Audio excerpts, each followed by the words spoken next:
नमस्कार सभी को। जैसा कि आप सभी को पता है, आने वाले माह में जुलाई के अंत में रीट एग्ज़ाम जो होने वाला है, जिसके लिए हमें एक बहुत अच्छी प्लानिंग की ज़रूरत है। जी हाँ, सिलेक्शन पढ़ने वाले स्टूडेंट्स का होता है। जी हाँ, ये सही बात है, लेकिन एक अच्छी प्लानिंग करने वाले विद्यार्थी का सिलेक्शन जो है वो श्योर हो जाता है उसकी स्टडी को देखकर। तो हमें एक अच्छी प्लानिंग के साथ चलना है। आने वाले समय में रीट पेपर को करने के लिए, रीट वाले एग्ज़ाम को क्लियर करने के लिए 60% क्राइटेरिया जो डिसाइडेड है, उसको किस तरह से कम समय में अचीव किया जाए, ये सभी बातें जानने के लिए हमसे आप जुड़े रहेंगे। जी हाँ, आने वाले वीडियोज़ में हम आपको बताने वाले हैं कि रीट की तैयारी जो हो किस तरह से करें, कितने घंटे करें और किस तरीके से जो है वो अपने आप को इम्प्रूव करें। आने वाले समय में आपके 4 से 5 पेपर होने वाले हैं। इन सभी पेपर्स को मद्देनज़र रखते हुए हम ये जो है वो बिल्कुल नहीं कहने वाले कि आप जो एक पर फ़ोकस करें या अन्य पर। जी हाँ, एक अच्छी प्लानिंग के साथ अगर चला जाए तो कुछ जो है वो परिस्थितियाँ आसान हो सकती है। उस प्लानिंग की बात करेंगे। लेकिन आज अगर हम बात करेंगे, शुरुआत करेंगे, वो हम रीड लैंग्वेज सेकंड के प्रॉपर सिलेबस को हम शुरू कर रहे हैं यूट्यूब के माध्यम से। लेकिन यहाँ पर इस वीडियो के माध्यम से आप जो है वो लैंग्वेज वन वाले भी अपने आप को अच्छी तरह से इम्प्रूव कर सकते हैं और सेकंड ग्रेड एग्जाम में अपीयर होने वाले हैं वो विद्यार्थी भी फ़ायदा उठा सकते हैं। तो आज हम ये जानने वाले हैं कि यहाँ पर टीचिंग मेथड्स का जो वर्क है, टीचिंग मेथड्स के जो टॉपिक है, उनको किस तरह से पढ़ें। सबसे पहले हम आपको इंट्रोड्यूस करा रहे हैं टीच मेथड, अप्रोच और टेक्निक से।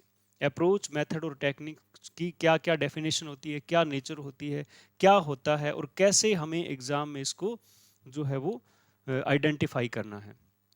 तो चलिए शुरू करते हैं हम हमारे जो है वो इस टॉपिक को, जिसका नाम है difference between approach, method and technique. यानी हमें डिफरेंस क्रिएट करना है कि अप्रोच क्या है, टेक्निक क्या है और मेथड क्या है।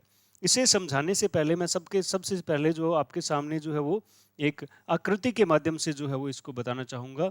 और जो है वो ये आकृति कुछ इस तरह से है कि ऐसे चलेगा। अगर मैं यहाँ पर बात करूँ, ये 3 वृत्त जो बने हैं इनमें बात करूँ, तो सबसे बड़ा पार्ट जो है वो अप्रोच है। ठीक है, उसके बाद जो है दूसरा जो है वो मेथड है और तीसरा जो है वो टेक्निक है। तीसरा क्या है? टेक्निक है। अब यहाँ से हमें पता चल रहा है कि अप्रोच जो है वो ज़्यादा बड़ी टर्म है। सबसे बड़ी टर्म जो है अप्रोच है। अप्रोच के अंदर जो है वो बहुत सारे मेथड्स आ सकते हैं और इसी मेथड के माध्यम से हम टेक्निक्स का प्रयोग करते हैं। इसी शॉर्ट टाइमिंग जो है होती है।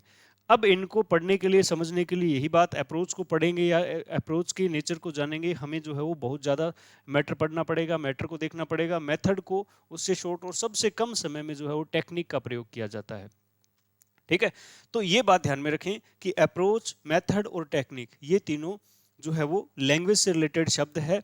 कब हम अप्रोच वर्ड प्रयोग करेंगे, कब हमें मेथड वर्ड प्रयोग करना है और कब हमें जो है वो टेक्निक वर्ड जो है वो प्रयोग करना है। ठीक है, पहली बात। दूसरी बात, अगर हम बात करें रीट एग्जाम की, अगर हम बात करें रीट एग्जाम की बात करते हैं, तो यहाँ पर 2 भाषाएं हैं इंग्लिश लैंग्वेज की, लैंग्वेज 1 इंग्लिश और लैंग्वेज 2 इंग्लिश। इन दोनों भाषाओं की अगर बात करें तो जो है वो यहाँ लैंग्वेज 1 में जो है वो 3 मेथड्स दिए हैं और 2 अप्रोचेज जो है वो आपके सिलेबस में डाली हुई है। ठीक है, मेथड एक बार एक क्वेश्चन जो एक्स्ट्रा डाला गया था, ठीक है, प्लस एक मेथड और, यानी एक ही बार वो क्वेश्चन आया है ना बाइलिंगुअल मेथड का। तो हमें 4 मेथड लगभग पढ़ने हैं रीट लैंग्वेज 1 के लिए और लैंग्वेज सेकंड के लिए हमें सिर्फ जो है वो एक ही अप्रोच जो है वो पढ़नी है। और अप्रोच क्या है? CLT। अप्रोच क्या होगी? CL और T, कम्युनिकेटिव लैंग्वेज टीचिंग। जी हाँ, ये कुछ मैटर हमारा रहेगा। इसके अलावा जो सर टीचिंग मेथड्स तो बहुत सारे हैं, लैंग्वेज 1 में सिर्फ एक अप्रोच है, मेथड्स यहाँ पर नहीं है। उसके अलावा कुछ एक और टॉपिक है, जैसे एवोल्यूशन है, जैसे रेमेडियल टीचिंग है ना, जैसे इवेल्युएशन है, ठीक है, रेमेडियल टीचिंग है, प्रिंसिपल्स ऑफ लैंग्वेज टीचिंग है, ठीक है, चैलेंजेस ऑफ लैंग्वेज टीचिंग है, मल्टीलिंगुअलिज्म है। इस तरह के टॉपिक जो है वो हमारे रीट लैंग्वेज सेकंड में दिए गए हैं। तो हम इस लैंग्वेज सेकंड को ज़्यादा फोकस करेंगे और कुछ एक बातें हम लैंग्वेज फर्स्ट की भी यहीं पर करेंगे। यानी इवोल्यूशन जो टॉपिक है वहां पर यहाँ से जो है वो इवोल्यूशन और सीसीई वो भी लैंग्वेज फर्स्ट में है, तो वहां से भी आप बातें जो है वो देख सकते हो। तो ये बातें हमने शुरू करनी है। हमने आज देखना है अप्रोच, मेथड और टेक्निक। पहले यहां से पता चल रहा है अप्रोच बड़ा टर्म है, मेथड उससे छोटा, और सबसे छोटी टर्म जो है वो क्या है, टेक्निक है। अगर मेथड और टेक्निक की बात करें तो मेथड जो है उसमें ज्यादा समय लगता है, उसको अप्लाई करने में ज्यादा स्किल्स प्रयोग करनी पड़ती है, ज्यादा टेक्निक्स लगानी पड़ती है। और टेक्निक जो है वो शॉर्ट टर्म के लिए होता है, चलती हुई क्लासरूम के अंदर टेक्निक के रूप में जो है वो प्रयोग किया जाता है, एक्टिविटी के रूप में। देखते हैं, हमारा पहला शब्द है अप्रोच। अप्रोच क्या होता है? It describes the subject matter to be taught. ये जो है वो पूरे सब्जेक्ट मैटर को बताता है। यानी अगर इन तीन, जी हाँ, अप्रोच का मतलब जो है वो कई तरीकों से दिया जाता है। आप जब पढ़ते हो तो आप पढ़ने के सेंस में आपने क्या अप्रोच लगाई है, किस तरीके से पढ़ रहे हो। अप्रोच का मतलब द वे। यहां पर मैं कह रहा हूं ना कि आपने क्या अप्रोच लगाई, ये काम करते हुए आपने क्या अप्रोच लगाई, मतलब क्या तरीका लगाया, उस तरह से। लेकिन यहां अप्रोच का मतलब जो है वो तरीका नहीं है, यहां मतलब है सब्जेक्ट की नेचर क्या है। यानी भाषा है तो भाषा की नेचर क्या है, जो पढ़ा जा रहा है। यानी हम जो भी सब्जेक्ट जो है वो पढ़ रहे हैं, जो सब्जेक्ट पढ़ रहे हैं उसकी नेचर को बताता है। उस सब्जेक्ट के बारे में सारी कंप्लीट जानकारी कौन देता है? हमें अप्रोच देता है। तो पहले ही ध्यान रखें, अप्रोच जो है वो, बस इतना ध्यान रखें, मैं यहां पर जो कीवर्ड बताऊंगा ना वो ध्यान में रखेंगे आप। अप्रोच जो है वो डिस्क्राइब करता है किसको? सब्जेक्ट मैटर को। यानी एक सब्जेक्ट के अंदर, ये वो सब्जेक्ट कोई भी हो सकता है। हम भाषा टू, लैंग्वेज टू की बात कर रहे हैं, लैंग्वेज टू की बात कर रहे हैं, यानी इंग्लिश की बात कर रहे हैं, सेकंड लैंग्वेज की बात कर रहे हैं, फॉरेन लैंग्वेज की बात कर रहे हैं, टारगेट लैंग्वेज की बात कर रहे हैं। तो अगर इंग्लिश को अगर कोई डिस्क्राइब करेगा तो वो मेथड, टेक्निक और अप्रोच में से कौन करेगा? अप्रोच करेगा। पहली बात, अप्रोच डिस्क्राइब करता है, जो भी पढ़ाना है, जो लैंग्वेज पढ़ा रहे हैं उसको डिस्क्राइब करता है, उसकी कंप्लीट इंफॉर्मेशन हमें देता है। दूसरा देखिए, मेथड क्या होता है? It is the process of planning. देखो, मेथड जो क्या होता है? प्रोसेस होता है। मतलब इस सब्जेक्ट मैटर को हमें क्लासरूम में चलते समय प्रोसेस में किस तरह से लेके आना है, इसके टॉपिक्स को किस तरह से जो हम प्रोसीजर में लेके आएंगे।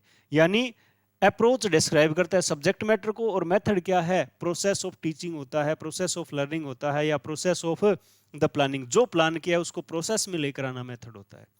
फिर देखिए technique, it is a particular trick, ठीक है, which is tested and trusted. Tested and trusted, ये शॉर्ट टाइम के लिए प्रयोग की गई एक ट्रिक होती है। ये जो वो यहां पर कीवर्ड है, जी हाँ, टेक्निक जो है एक ट्रिक होती है। मान लीजिए आपने जो है वो कुछ पढ़ाना हो, ठीक है, कुछ पढ़ाना हो, जैसे आपने जो है वो कोई भी, आप जो है वो भाषा को पढ़ा रहे हो, या फिर मैथ पढ़ा रहे हो, या फिर साइंस पढ़ा रहे हो। सपोज करें साइंस पढ़ा रहे हो, तो साइंस पढ़ाते समय आपने जो भी प्रयोग कर रहे हो, तो उसको दो स्टूडेंट को बुला के आप क्या करते हो कि आप इसको करके देखिए। तो ये जो एक्टिविटी करी है, इसे ट्रिक कहा गया कि स्टूडेंट को जब नहीं समझ में आ रहा है बताने से, तो उसे एक्टिविटी के माध्यम से बताएं। ये ट्रिक हमने लगाई, ये टेक्निक हमने लगाई। तो ये होती है टेक्निक। यानी पढ़ाते समय मेथड के प्रिंसिपल्स को अप्लाई करते समय, सब्जेक्ट को पढ़ाते समय हम किसी विशेष तरीका अपनाते हैं, किसी एक बात को समझाने के लिए, एक रूल को समझाने के लिए, एक प्रिंसिपल को समझाने के लिए एक ट्रिक अपनाते हैं जिसे टेक्निक कहते हैं, एक तरीका अपनाते हैं जिसे टेक्निक कहते हैं। तो पहली बात, ये अप्रोच पूरे सब्जेक्ट मैटर को या लैंग्वेज को, यहां पर सब्जेक्ट मैटर लिखा है और यहां पर हम बातें किसकी करेंगे? इंग्लिश लैंग्वेज की। तो इंग्लिश लैंग्वेज को या जो भी सब्जेक्ट पढ़ा रहे हैं उसको डिस्क्राइब करता है, कंप्लीट इंफॉर्मेशन देता है। मेथड जो है वो प्रोसेस है, जो पढ़ाना है उसकी प्रोसेस को मेथड कहते हैं। किस प्रोसेस से पढ़ाना है? बीच बीच में पढ़ाते समय थोड़े बहुत जो है वो थोड़े समय के लिए एक ट्रिक का प्रयोग करना टेक्निक होता है, समझाने के लिए। फिर देखिए, जी हाँ, अप्रोच क्या होता है? It deals with the nature of language. It deals with the nature of language, यहां पर दूसरी टर्म आती है अप्रोच की। अप्रोच बड़ा टर्म है। यानी अगर हम बात करें टेंसेज को कैसे पढ़ाया जाए, वो एक मेथड जो है वो अप्लाई करना पड़ेगा हमें, टेंसेज को ऐसे पढ़ाना है। लेकिन अप्रोच की अगर बात करें तो अप्रोच पूरे कंप्लीट इंग्लिश ग्रामर की बात करेगा, उसके अंदर ग्रामर की भी बात करेगा, कम्युनिकेशन की भी बात करेगा, लिसनिंग एबिलिटी, सभी की। एक भाषा की नेचर को बताना, उसकी नेचर क्या है, वो अप्रोच का काम है। अप्रोच नेचर को बताती है। मेथड देखिए, it is overall planning, it is overall planning for a presentation. ध्यान रखें, भाषा की ओवरऑल प्लानिंग नहीं है। जो प्रेजेंट करना है यानी जो टॉपिक पढ़ाना है उसकी प्लानिंग करना मेथड होता है। उसकी प्लानिंग करना क्या होता है? मेथड होता है। फिर देखिए टेक्निक क्या होता है? इट इज एन एक्सरसाइज और एन एक्टिविटी। एक्सरसाइज और एन एक्टिविटी। मान लीजिए क्लासरूम में जैसे मैंने बताया कि विद्यार्थियों को दो स्ट्रक्चर पढ़ा दिए, दो स्ट्रक्चर पढ़ा दिया आपने, ठीक है, उन्होंने उनको पढ़ लिया, याद कर लिया, समझ लिया, सब कुछ हो गया। अब जो है वो इनको पूछा गया कि क्या आप इसको अप्लाई कर सकते हो? जी हाँ, तो चलिए करके देखिए। अब इसको भाषा में प्रयोग करना यानी सोशल कंटेक्स्ट में इसका प्रयोग करना जो है वो क्या कहलाता है? एक एक्टिविटी। और ये जो है वो भाषा को सिखाने के लिए, ज्यादा बेहतर बनाने के लिए एक थोड़े समय के लिए प्रयोग की गई एक ट्रिक है, टेक्निक है। तो ये एक्टिविटी हो गया। एक्सरसाइज कैसे? मान लीजिए कि विद्यार्थी को ये दो स्ट्रक्चर पढ़ाए गए, दो या तीन स्ट्रक्चर पढ़ाए गए। इन दो तीन स्ट्रक्चर्स को जब पढ़ाया गया तो उन्होंने जो है वो क्या है, पूरी तरह से उसको लर्न नहीं कर पाए। अब इन्होंने क्या करा, इन पर जो है वो इनके लिए उनको क्रैम करवाया या फिर उनको एक्सप्लेन किया या फिर उनको बार बार पढ़ने के लिए कहा। ये एक एक्सरसाइज करी जिनके माध्यम से वो डेवलप हो गए। पढ़ाते समय विद्यार्थी को बार बार पढ़ने के लिए कहा गया, एक एक्सरसाइज करने के लिए कहा गया, वो क्या हो गई? टेक्निक हो गई। क्या हो गई? टेक्निक। तो ध्यान रखें, nature of language, approach, overall plan, method, और एक्सरसाइज क्या हो गया? एक्टिविटी। और सॉरी टेक्निक क्या हो गया? एक्सरसाइज और एक्टिविटी। पिछली स्लाइड में हमने देखा था, यहां पर मैं यहां पर शब्द करूं डिस्क्राइब, है ना, डिस्क्राइब द सब्जेक्ट मैटर। यहां पर प्रोसेस, प्रोसेस, और यहां पर था ट्रिक। ये तीन शब्द थे। यानी अप्रोच क्या है? नेचर ऑफ लैंग्वेज है या फिर सब्जेक्ट मैटर को डिस्क्राइब करता है। मेथड क्या है? प्रोसेस है या ओवरऑल प्लानिंग है। टेक्निक क्या है? एक्सरसाइज है, एक्टिविटी है या ट्रिक है। ये कीवर्ड याद रखें, आप जो है वो इजी वे में क्वेश्चन को हल कर पाएंगे। आगे देखिए, देखिए approach once again axiomatic, axiomatic, assumption, belief about a language. ध्यान से सोचे, यहां पर एक्सियोमेटिक का मतलब होता है कोई चीज क्या होना? स्वतः अपने आप में क्या होना? सिद्ध होना, यानी कोई मान्यता होना, मान्यता होना। इसके बारे में हम किसी भी प्रकार के सवाल जवाब नहीं कर सकते। सपोज करिए कि आपको जो है वो कहा गया, एजुकेशन सिस्टम के बारे में पूछा गया, आपने कहा कि टीचिंग लाइन जो है वो बेस्ट है, ठीक है। अब क्यों लगती है आपको बेस्ट? क्यों लगती है आपको बेस्ट? बस लगती है। इसमें क्या, मेरे को अच्छा लगता है, मेरे को बढ़िया लगता है टीचिंग। नहीं नहीं भाई, टीचिंग लाइन बढ़िया नहीं है, बैंकिंग सेक्टर में जाओ, वो ज्यादा बढ़िया है। क्यों? क्यों का क्या मतलब होता है?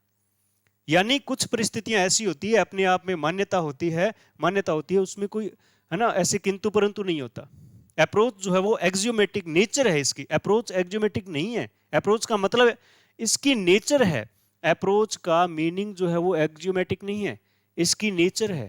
अप्रोच की नेचर कैसी है? एक्सियोमेटिक है। यानी यहां जो प्रिंसिपल्स लिखे हैं ना, वो बिना सोचे समझे हमें अप्लाई करने होते हैं। सुनिए ध्यान से। जैसे हम यहां पर बात करते हैं कि कोई भी बात अगर हम करें, जैसे हम बात करते हैं किसी भी जो है वो धर्म की बात करें, धर्म की बात करें, तो हम मानते हैं कि ईश्वर एक होता है, बाहर जो है ना, जो भगवान जो है वो कण कण में। क्यों भाई? अब क्यों का मीनिंग आप बता सकते हो क्या? क्यों है भगवान जो है वो एक क्यों है और भगवान कण कण में क्यों है? हम नहीं बता सकते। ये विश्वास है, ये एजम्पशन है, ये बिलीफ है, ये विश्वास है, ये एक्सियोमेटिक है। तो अप्रोच जो है ना, इसकी नेचर कैसी होती है? एक्सियोमेटिक होती है, यानी अपने आप में जो है वो यही विश्वास होता है, यही बिलीफ होती है। एक्सियोमेटिक होती है, इसका मतलब क्या है? स्वतः सिद्ध होती है, इसको एक्सप्लेन करने की जरूरत जो है वो नहीं पड़ती। जो अप्रोच, जो नेचर ऑफ लैंग्वेज, ध्यान से सुने, अप्रोच जो नेचर ऑफ लैंग्वेज बताती है या फिर अप्रोच जो सब्जेक्ट मैटर को डिस्क्राइब करती है, उसमें किसी भी प्रकार की किंतु परंतु जो है वो नहीं होनी चाहिए। अपने आप में सिद्ध है, ये बातें अपने आप में जो है वो अप्लाई करने के लिए बनी है। उसके बाद देखिए, मेथड जो है वो प्रोसीजरल होता है। मेथड क्या होता है? प्रोसीजरल होता है। प्रोसीजरल का सीधा सीधा मतलब होता है, ये प्रोसेस को बताता है। किसको बताता है? प्रोसेस को बताता है, ठीक है। किस किस प्रोसेस को? To achieve goals and make the teaching easy and effective. Method जो है वो एक ऐसी प्रोसेस होती है जिनके माध्यम से गोल को अचीव करना और आसान हो जाता है या गोल्स को अचीव किया जाता है। याद रखेंगे, टू अचीव गोल्स, ठीक है। And make the teaching easy and effective. और क्या किया जाता है मेथड के माध्यम से? टीचिंग को इजी और इफेक्टिव बनाया जाता है। कैसे? सपोज करें ये कोई क्लासरूम जो है वो चल रहा है, बड़ा सुंदर जो क्लासरूम है, ठीक है। यहाँ पर टीचर जो पढ़ा रहा है, विद्यार्थी जो है वो बैठे हैं। इन विद्यार्थियों को इंग्लिश लैंग्वेज पढ़ाते समय किसी भी प्रकार की जो है वो क्लासरूम बन गया, देख लीजिए, ठीक है। यहाँ पर जो टीचर पढ़ा रहा है, इस टीचर ने जो किसी बात को एक्सप्लेन किया, सपोज करें वो जो है वो समझ में नहीं आया। अब टीचिंग मेथड क्या कहता है कि किसी भी टीचिंग मेथड ये कहता है कि किसी भी टॉपिक को पढ़ाते समय आप टीचिंग मटेरियल एड्स को जो है वो, ठीक है, टीचिंग मटेरियल एड्स को जो है वो यूज कर सकते हैं। ये क्या हुआ? एक प्रिंसिपल हो गया किसी मेथड का। अब यहां पर टीचर ने क्या करा? एक टीचिंग मटेरियल एड का प्रयोग कर दिया। अब पहले जो समझ में नहीं आ रहा था ना, वो जो है वो समझाना क्या हो गया? इजी हो गया। वो समझाना क्या हो गया? इजी हो गया टीचर के लिए। किसके माध्यम से? इस मेथड के, इस प्रिंसिपल के माध्यम से समझाना क्या हो गया? इजी हो गया। तो यहां पर विद्यार्थियों को जो है वो क्या हुआ? इजी हुआ समझना, और इफेक्टिव तो हुआ ही हुआ, क्योंकि हम किसी जो टीचिंग मटेरियल ऐड का प्रयोग कर रहे हैं। किसके माध्यम से? मेथड के माध्यम से, ठीक है। फिर देखिए, टेक्निक को जो है वो इम्प्लीमेंटेशन बोलते हैं, यानी इम्प्लाई करना। जो भी टेस्टेड एंड ट्रस्टेड, जो भी विश्वसनीय जो है तरीके हैं, उनको क्या करना? अप्लाई करना, एक्टिविटी के रूप में विद्यार्थियों के सामने रखना, क्या हो जाता है? टेक्निक हो जाता है, ठीक है। ये बातें हैं, ठीक है। इन बातों के माध्यम से आप जो है वो ध्यान से देखेंगे इसको, आगे और पढ़ेंगे थोड़ा सा इसको कैसे। अप्रोच जो है वो क्या करती है? अप्रोच जो क्या करती है? इट बेटर्स ए सिस्टमैटिक प्लान, ठीक है। यानी जो भी सिस्टमैटिक प्लान यानी मेथड हम अप्लाई कर रहे हैं, उसको बेटर करने के लिए जो है वो अप्रोच के प्रिंसिपल को जो है वो हमें शामिल करना पड़ता है मेथड में। यानी अप्रोच की एक नेचर ये भी हो जाती है कि अप्रोच बेटर्स ए सिस्टमैटिक प्लान, यानी इन मेथड्स को, सिस्टमैटिक प्लान्स को क्या करना? बेटर करना है, तो हमें अप्रोच की यानी भाषा की नेचर का सहारा लेना पड़ेगा। अप्रोच के माध्यम से ही किसी मेथड को ज्यादा बेटर जो है वो कर सकते हैं। मेथड देखिए, it is an application of an approach. It is an application of an approach. मतलब क्या है? अप्रोच में जो प्रिंसिपल्स है, अप्रोच की जो नेचर है, भाषा की जो नेचर है, उसको अप्लाई करना पड़ेगा। किसके माध्यम से? मेथड के माध्यम से अप्लाई कर सकते हैं। यानी अप्रोच के प्रिंसिपल्स को अप्लाई करना होता है वो किसके माध्यम से? मेथड के माध्यम। यानी अप्रोच जो है वो, ध्यान से सुने, अप्रोच जो है वो नेचर ऑफ लैंग्वेज है। अप्रोच क्या है? नेचर ऑफ लैंग्वेज कह सकते हैं, या सब्जेक्ट मैटर कह सकते हैं। इस नेचर को क्या करना? अगर हमें अप्लाई करना है तो हमें मेथड का सहारा लेना पड़ेगा। समझे बात? उसके बाद it is a target plan. It is a target plan, ध्यान से सुने, ये बात यहां भी लिख सकते हैं। यानी टारगेट प्लान है। टारगेट का मतलब क्या है? हमारे कुछ ऑब्जेक्टिव्स हैं, हमारे कुछ ऑब्जेक्टिव्स हैं। तो अप्रोच में भी निर्धारित ऑब्जेक्टिव होते हैं और इसके अंदर भी ऑब्जेक्टिव्स होते हैं, तो ये दोनों में अप्लाई कर सकते हैं। It based on selected approach. Method जो है वो किसी भाषा की सिलेक्टेड अप्रोचेस पर क्या है? जो है वो निर्भर होते हैं। तो यानी अप्रोच पर मेथड डिपेंड है। और मैंने आपको पहली स्लाइड में ये बताया था, पहली स्लाइड में ये बताया था कि अप्रोच बड़ा इसी के अंदर मेथड है। इसी यानी इसका मतलब क्या हुआ कि मेथड डिपेंडेंट किस पे है? अप्रोच पे है। किस पे डिपेंड है? अप्रोच पे, ठीक है। फिर देखिए, टेक्निक क्या होता है? It is a precise strategy. It is a precise, precise का मतलब शॉर्ट, कम समय में, प्रिसाइज का मतलब छोटा किया हुआ। यानी जो मेथड है उसके अंदर जो चीजें हम प्रयोग कर रहे हैं उसको बिल्कुल शॉर्ट रूप में प्रेजेंट करना क्या होता है? टेक्निक होता है। सपोज करें कि मैंने आपको ये पाठ जो है वो पढ़ा दिया, ये लेसन जो मैंने आपको पढ़ा दिया। अब मैं आपको ये कहूं कि आप जो है वो अप्रोच के बारे में बताएं, ठीक है, अप्रोच के बारे में बताएं। तो आप अप्रोच को क्या करोगे? पहला वर्ड लिख दिया डेस्क्राइब, डेस्क्राइब। दूसरा वर्ड लिख दिया क्या? नेचर, ठीक है, ठीक है। ये दो शब्द लिख दिए। अब हमें ये दो शब्द ज्यादा, ये क्या डिस्क्राइब करता है? किसको? सब्जेक्ट मैटर को, या फिर किसको करता है? लैंग्वेज को, या फिर कोई भी सब्जेक्ट को, या ये क्या है? नेचर ऑफ लैंग्वेज या नेचर ऑफ सब्जेक्ट मैटर बताता है। अब इस बात में सारी बातें आ गई। अब मैंने क्या किया है? जो 5 डेफिनेशन बताई है आपको इसकी अप्रोच की, उसको इन दो में समेट दिया। अब कैसे? यहां पर दिखा है सिस्टमैटिक प्लान, डिस्क्राइब करेगा, ठीक है, नेचर बताएगा, तो वो सिस्टमैटिक प्लान को भी क्या करेगा? ठीक है, सिस्टमैटिक प्लान को भी क्या करेगा? बेटर करने का प्रयास करेगा कि नहीं करेगा? बिल्कुल करेगा। अगर मैं बात करूं मेथड की, अगर मैं बात करूं मेथड की, तो मेथड क्या होता है? प्रोसेस होता है, एक प्रोसेस होता है, ठीक है। टारगेट प्लान होता है, टारगेट प्लान होता है, टारगेट क्या होता है? प्लान होता है। अब इन दो बातों में मैंने मेथड को क्या कर दिया? एडजस्ट कर दिया कि मेथड इज अ प्रोसेस, ठीक है। प्रोसेस होती है जिसमें क्या है? एप्लीकेशन, अप्रोच को क्या किया जाता है? अप्लाई किया जाता है, अप्रोच के नियमों का प्रयोग किया जाता है। और ये टारगेट प्लान होता है, ठीक है। टारगेट प्लान होता है जिसके अंदर हम जो बहुत सारी ट्रिक्स यूज करते हैं, प्रिंसिपल के प्रयोग। और उसके बाद जो हम बात करें टेक्निक की, टेक्निक की बात करें, तो ये एक जो है वो एक्टिविटी होती है, ये एक जो है वो क्या होती है? एक्सरसाइज होती है, ये क्या होती है? स्ट्रेटजी होती है, प्रेसाइज होती है, ठीक है, प्रेसाइज होती है। ये बातें मैंने कही। अब मैंने जो भी आपने 3-4 चीजें पढ़ी, ये 5 स्लाइड पढ़ी, उनको मैंने थोड़े समय में बता दिया, इन दो शब्दों में ही बता दिया। ये क्या होती है? प्रेसाइज। ये एक टेक्निक हो जाती है कि जब आप पूरे मैटर को पढ़ा दो, पढ़ाने के बाद शॉर्ट रूप में उसको बता दो, वो क्या हो जाती है? टेक्निक हो जाती है, ठीक है। तो ये कहानी है किसकी? मेथड, अप्रोच एंड टेक्निक की।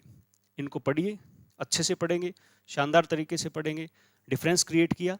अब हम आने वाले वीडियो में आपके सिलेबस में लगी हुई एक जो है वो अप्रोच का जिक्र करेंगे, सीएलटी का जिक्र करेंगे। उसको पढ़ने का तरीका, क्या स्ट्रेटेजी रहनी चाहिए, किस तरह से क्वेश्चन आएंगे, या फिर किस तरह से उन क्वेश्चन को जो हमने कंसल्ट करना है एग्जाम में, उसमें हम जिक्र करेंगे। तो मिलते हैं अगले क्लास में, बने रहिए, सब्सक्रिप्शन रुकना नहीं चाहिए, बार बार जो आगे शेयर करें, लाइक करें, और जो है वो एप्लीकेशन और टेलीग्राम से भी हमें जुड़ें, लिंक डिस्क्रिप्शन में दिया हुआ है, यू कैन गो थ्रू। धन्यवाद।